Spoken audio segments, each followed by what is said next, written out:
मुझे ओम के अर्थ से अवगत कीजिए प्रभु। हम सब कहते हैं ओम नमः शिवाय, ओम ब्रह्मणे नमः, ओम विष्णवे नमः। इनमें ओम क्या है प्रभु? मुझे इसका अर्थ समझाइए। ओम का शब्दार्थ नहीं, क्योंकि वस्तुतः ओम शब्द ही नहीं। शब्द सृष्टि में और सृष्टि से बने, और ये वही बता सकते हैं जो सृष्टि में है, किंतु समस्त सृष्टि ओम में है। इसलिए ओम शब्दातीत है। इसका अर्थ जाना नहीं जा सकता, केवल अनुभव किया जा सकता है। और ओम का अनुभव तभी होगा जब व्यक्ति के मन में कोई विचार, कोई इच्छा, कोई स्वप्न हो, कोई अपेक्षा ना, मन पूर्णतः शांत हो। स्मरण रहे विंध्या, ओम का निर्माण नहीं किया जा सकता, न किया गया है, क्योंकि सृष्टि की निर्मिति ही ओम से हुई है। प्रभु क्षमा करें, किंतु सृष्टि के आरंभ में तो केवल त्रिदेव थे। त्रिदेव और ओम पृथक नहीं है, अपितु ओम का उच्चार हम तीनों का उच्चार है। ओम के उच्चार से सभी त्रुटियां, मानसिक विकृतियां, हर बंधन का अंत हो सकता है। इसलिए हम तीनों से पूर्व ओम का उच्चार किया जाता है। सच्चे मन और एकाग्रता से यदि ओम का उच्चार किया जाए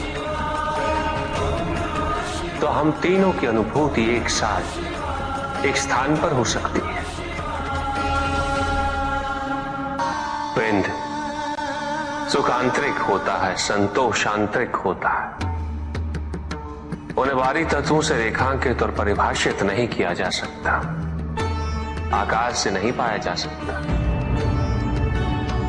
आकार के आधार पर केवल अहंकार ही उत्पन्न होता है, क्योंकि आकार से तुलना करने का संदर्भ प्राप्त हो जाता है।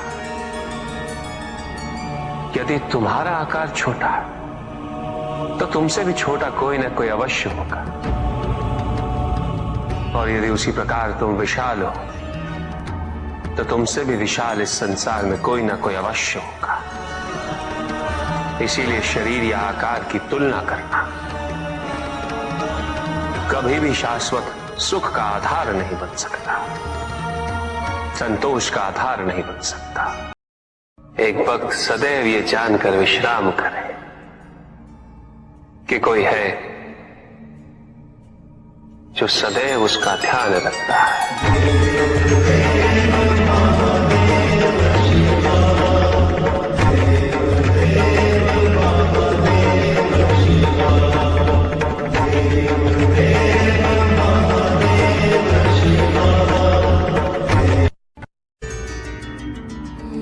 भक्त की भक्ति और उसकी श्रद्धा से प्रसन्न होगा, उसके आराध्य उसे दर्शन अवश्य देते।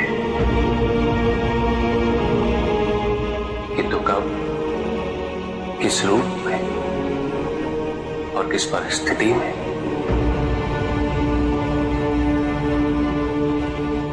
इसका पूर्व ज्ञान होना भक्त के लिए संभव नहीं होता। जब जब भक्त भगवान का ध्यान करता है तब तब भगवान भक्त का ध्यान रखते हैं।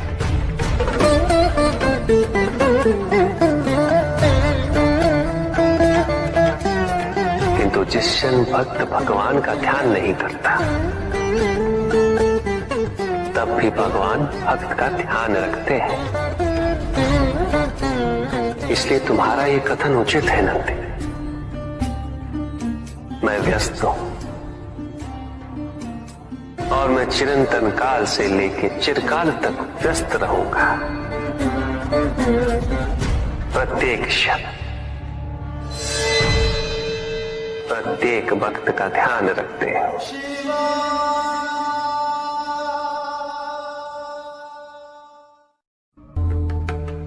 जिसके कारण स्वार्थ, विनाश, क्रूरता, अशांति और भय में वृद्धि हो, वह ज्ञान है। किंतु जो व्यक्ति को उदार, निर्भीक, सहनशील और विनम्र बनाए, वही ज्ञान है। अज्ञान की शक्तियां दुरुपयोग करने हेतु प्रेरित करती हैं, किंतु जो अपनी शक्तियों और अपने सामर्थ्य के प्रति अपने उत्तरदायित्व को समझाए, जो न केवल अपने अपितु अपने से पहले संसार के उद्धार हेतु प्रोत्साहित करे, वो ज्ञान है। ज्ञान का मूल उद्देश्य ही परोपकार है, सृजन है। दूसरों की भावनाओं को समझना, उनका आदर करना, यही ज्ञान है। क्योंकि ज्ञान हमें न केवल अपने अपितु दूसरों के दुख और सुख के प्रति भी संवेदनशील बनाता है। किंतु जो दूसरों की भावनाओं का अनादर करे, उसे ज्ञान की श्रेणी में कैसे रखा जा सकता है? अज्ञान के कारण व्यक्ति सांसारिकता में बंधता जाता है, मोह माया में उलझता जाता है। अज्ञान परम सत्य से दूर ले जाने का माध्यम है, किंतु ज्ञान व्यक्ति को परम सत्य की ओर ले जाता है। ज्ञान मुक्तिदायक है, मोक्ष का मार्ग है। और इस मुक्तिदायक ज्ञान का सर्वोच्च रूप है आत्मज्ञान, और यही ज्ञान की पूर्णता भी है कि व्यक्ति अपने को समर्पित कर दे, छोड़ दे अहंकार को, तो ब्रह्म की इच्छा ही पूर्ण होती है, और अभी भी वही फलित हो रही है। ऐसा नहीं है कि हम उससे भिन्न फलित करा लेंगे, लेकिन व्यक्ति भिन्न फलित कराने में लड़ेंगे, टूटेंगे। ओम के अर्थ से अवगत कीजिए प्रभु। हम सब कहते हैं ओम नमः शिवाय, ओम ब्रह्मणे नमः, ओम विष्णवे नमः। इनमें ओम क्या है प्रभु? मुझे इसका अर्थ समझाइए। ओम का शब्दार्थ नहीं,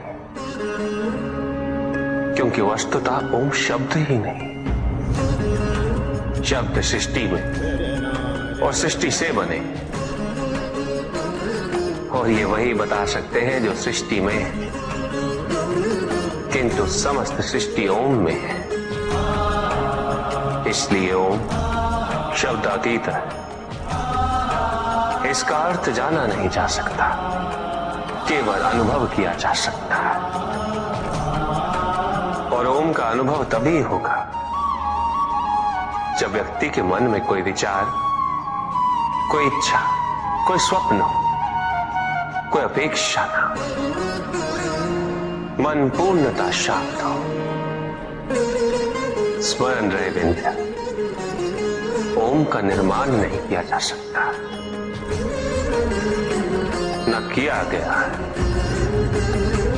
क्योंकि सृष्टि की निर्मिति ही ओम से हुई है। प्रभु क्षमा करें, किंतु सृष्टि के आरंभ में तो केवल त्रिदेव थे। त्रिदेव और ओम पृथक नहीं है,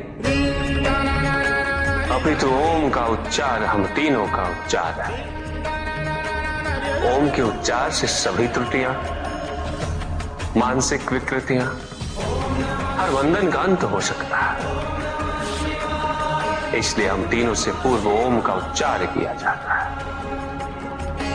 सच्चे मन और एकाग्रता से यदि ओम का उच्चार किया जाए तो हम तीनों की अनुभूति एक साथ एक स्थान पर हो सकती है।